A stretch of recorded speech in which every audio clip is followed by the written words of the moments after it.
Hi guys, welcome back to another Bourbon Santa video. Ooh, I got these turned the wrong way. The logo's supposed to go on that side. You probably can't even see them, doesn't matter. Anyway, Ezra Brooks. Ezra Brooks 99. Now, I haven't had this one yet. It's a newer release of Ezra Brooks. I've had the old Ezra 7. I've had regular Ezra Brooks, the cheapie, the standard 80, whatever it is, proof. And so I haven't had the 99 yet. So I wanted to review this for you guys. But also, I was sent an amazing gift by one of my patrons. His name's Clint, Dungan. And it's a 1974 Ezra Brooks Horse and Jockey Decanter whiskey. And I thought it would be super cool to compare what Ezra Brooks tasted like in 1974 to a modern version of Ezra Brooks now and see what the differences look like. I mean, we're talking, 47 years ago? And it was an 8-year-old product back then. I don't know how old the 99 is. It doesn't say on the bottle. There's no age statement. It says it's a sour mash. It doesn't give a whole lot of other information, although it is charcoal mellowed. So filtered through a charcoal filter, kind of like Jack Daniels and some others. Now, I don't know that this is maple. It just says charcoal, so it's probably not maple, like the Jack Daniels process. But this is filtered through a charcoal filtering system. So I'm sure some of that flavor is getting stripped out with the charcoal mellowing. But let's see. Let's see how it compares to 47 years ago. I think I'm going to nose the modern version first and kind of give a little short review of the modern version, and then we'll compare to its great-great-great-granddaddy in bourbon years. Very nice cherry. Very mild, sweet oak. A little brown sugar, a little caramel, a little baking spices. There's definitely some cinnamon showing up. Tiny hint of like almost licorice, but not quite licorice. But not the black gross kind, the red kind. The rye is showing through. And it's nice, sweet, mild rye. It's not too spicy or too prickly. Let's taste. The palate of the rye is more there. It's a little prickly. It goes into a candy sweetness about halfway through the palate.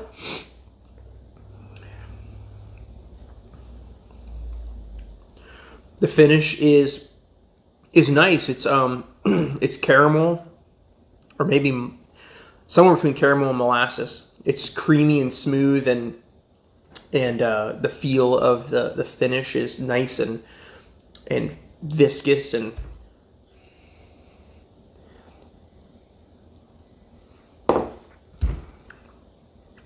that's not a bad solid drinker. I think I got this for $30, and not bad.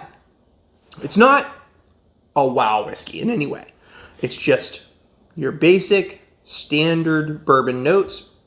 It's a decent entry in the $30 price bracket for whiskeys.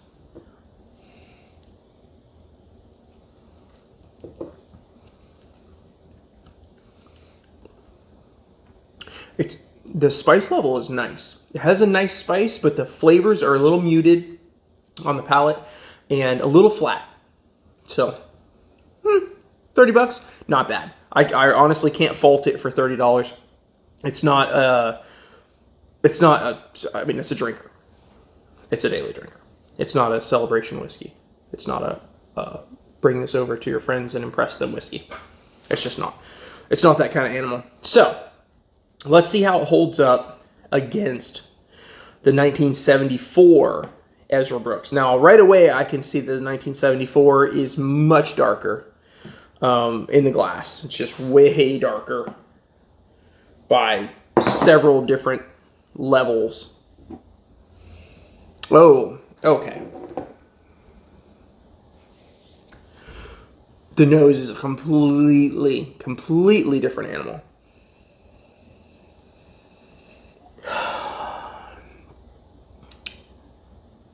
Okay. I can tell that this is vintage. It's got that vintage funk to it. It's slightly chemical. The sweetness is slightly chemical. It doesn't come across as like a naturally sweet. It comes across as a bit chemical sweet.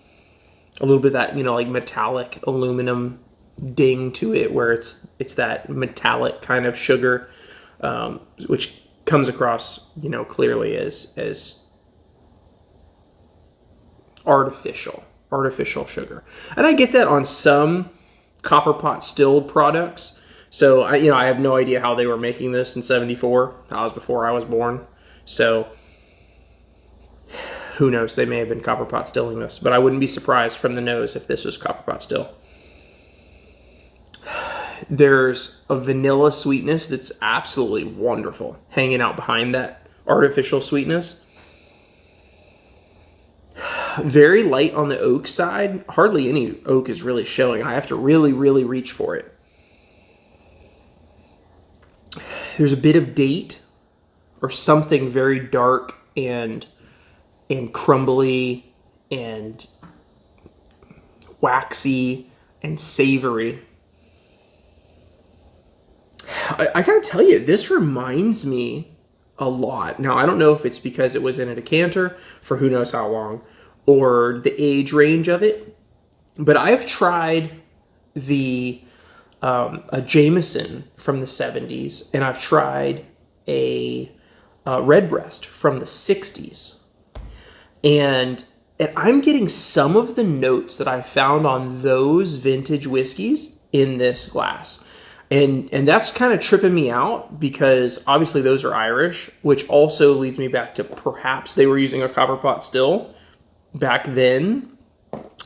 So I don't know, but I'm getting some of those same notes. Now, I don't know if it's just the vintage part of it after whiskey's been sitting for this long that some of those notes kind of develop, or if it's actually process, part of the distilling process from back then.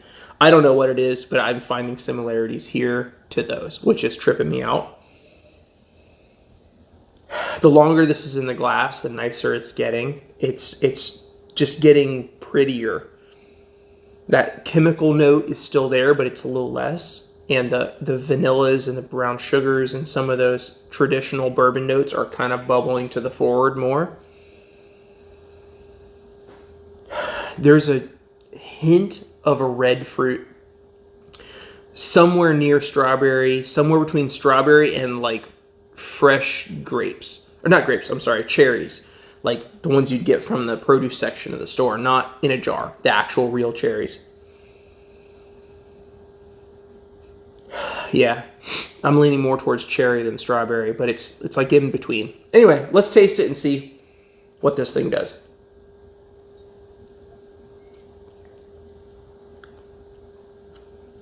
Oh, wow. Interesting. The palate is wildly different than the nose. The palate is a beautiful, beautiful rye. And all the oak that I was missing on the nose shows up on the palate, but it's a really nice toasted oak. It's not, well, char, of course, but it's charred oak, but it doesn't come across like super charred. It comes across more toasted. And that's just pleasant as heck to drink. Oh my God. The nose changes a little bit. A little more fruit starts to show up after tasting it.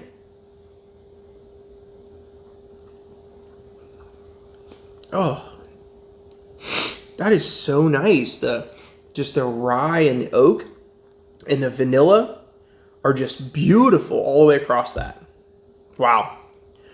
I have to give it to 1974 Ezra Brooks. It's better than the new stuff. That's sad, but this is an experience whiskey, and the way it comes across is really, really nice. Now, is it a top 10 whiskey? No, it's not that great. Is it good? Yes. Is it really amazing because it's 1974? Yes. That's awesome. And for it to be this nice and pretty after all these years, wow, that is freaking cool. But yes, between these two in this moment, which one is better? The 74 beats the Ezra 99. 99 just comes across as an everyday drinker, kind of boring, cheap, value whiskey. So it is what it is. 74 for the win. Thanks for watching, guys. Until next time, have a great day.